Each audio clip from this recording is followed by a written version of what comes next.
Senior MLA Gorantla Bucche Chowdary ప్రస్తుతం మనతో ఉన్నారు. ఈరోజు వైసీపీ సభ్యులు అసెంబ్లీకి రాబోతున్నారు. ఆయన ఏ విధంగా రియాక్ట్ అవుతారో చూద్దాం. సార్, 2 సెషన్స్ నుంచి వాళ్ళు దూరంగా ఉన్నారు. ఈరోజు అసెంబ్లీ సమావేశానికి వస్తున్నామని వైసీపీ సభ్యులు చెప్తున్నారు. ఏం చెప్తారు? రోజు రమ్మనే కోరుతూ ఉన్నాం. చట్టసభలో ఉపయోగించుకొని ప్రజా సమస్యల పరిష్కారానికి వేదికగా ఉపయోగించుకోవాల్సిన అవసరం ఉంది. బాధ్యత కలిగిన ప్రతిపక్షం ప్రభుత్వంలో లోటుపాట్లను ఎత్తి చూపేదానికి అవకాశం ఉంది, లేక ప్రభుత్వ కార్యక్రమం మంచి సలహాలు ఇచ్చేదానికి అవకాశం ఉంది. దానికి రాకుండా ఏదో గవర్నర్ ప్రసంగానికి వచ్చేసి ముక్కసూదిగా వెళ్ళిపోదామంటే కుదిరేది కాదు. ప్రభుత్వ జీతాలు తీసుకుంటూ ప్రభుత్వం శాసనసభ ద్వారా వచ్చే సౌకర్యాలన్నీ పొందుతూ శాసనసభ రావడం దుర్మార్గం. ఆ నియోజకవర్గాల ప్రజలకు చేస్తే అన్యాయం. కనుక మేమంటున్నాం అంటే సభకు రండి, డిబేట్ చేద్దాం, ఎత్తిపోతలు మాట్లాడదాం, మీ లోపాలున్నా మా లోపాలను ఎత్తి చూపుదాం, దాన్ని సరి చేయడానికి ప్రయత్నం చేద్దాం. అంతేగాని వచ్చాము తమ్ముళ్ళు వచ్చాము తనకు వెళ్ళిపోయాము అని అంటే కుదరదు.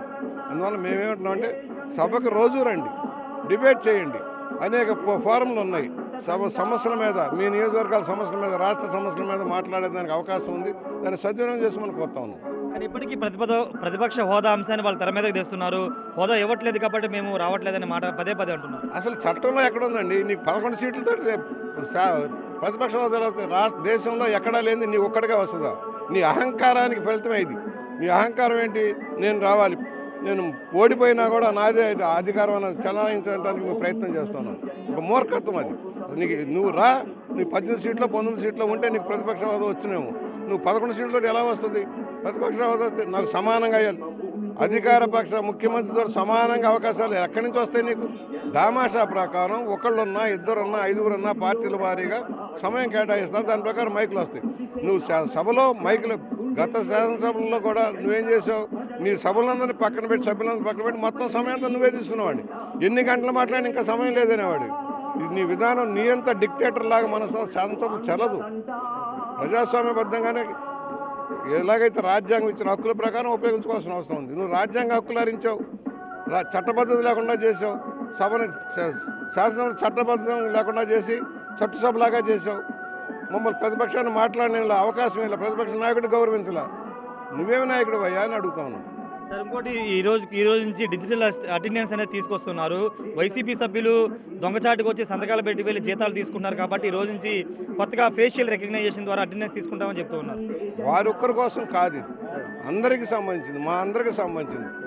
బాధ్యత కలిగిన పక్షంగా ప్రజా సమస్యల పరిష్కారానికి వేదిక ఉండవలసిన వాళ్ళం సంతకాలు పెట్టి కాఫీ దాగి పోవటానికి కాదు కదా. సభలో కూర్చొని చర్చల సారాంశాన్ని గమనించుకుంటూ తమ తోచిన సలహాలు చెబుతూ తమ సమస్యలు ఎత్తడం కోసం అన్ని పార్టీలు, మా పార్టీతో సహా, ఏదో వచ్చాము కాసేపు కూర్చొని పోయామంటే కాదు, అటెండెన్స్ చేసి పోవడానికి కాదు.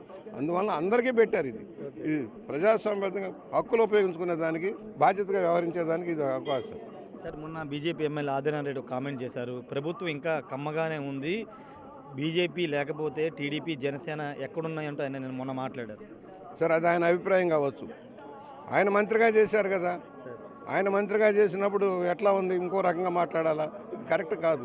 కులాలను ఎత్తి మాట్లాడితే అది తెలుగుదేశం అందరిది, అన్ని పార్టీలది, అన్ని వర్గాలకు ముఖ్యంగా బడుగు బలహీన వర్గాలకు పెద్దపీట వేసే పార్టీ తెలుగుదేశం పార్టీ. ఇవాళ యూనివర్సిటీలో గతంలో ఏం జరిగింది? అనేక పదవుల్లో ఏం జరిగింది? One side. ఇవాళ అలాగే చంద్రబాబు గారు అన్ని వర్గాలకు సమాన ప్రాతినిధిస్తున్నాడు. యూనివర్సిటీలు చూడండి, కళాశాలలు చూడండి, పోస్టింగ్లు చూడండి, పోస్టింగ్లు అందరికీ సమానం కోసం. మరి ఆయన ఎందుకు మాట్లాడి నాకైతే అర్థం కాదు.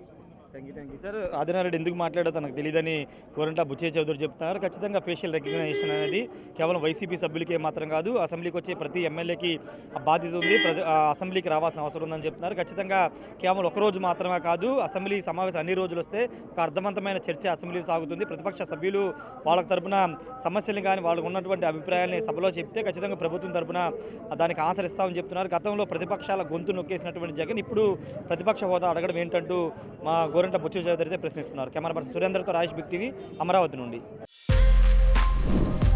For more videos like this, subscribe Big TV channel.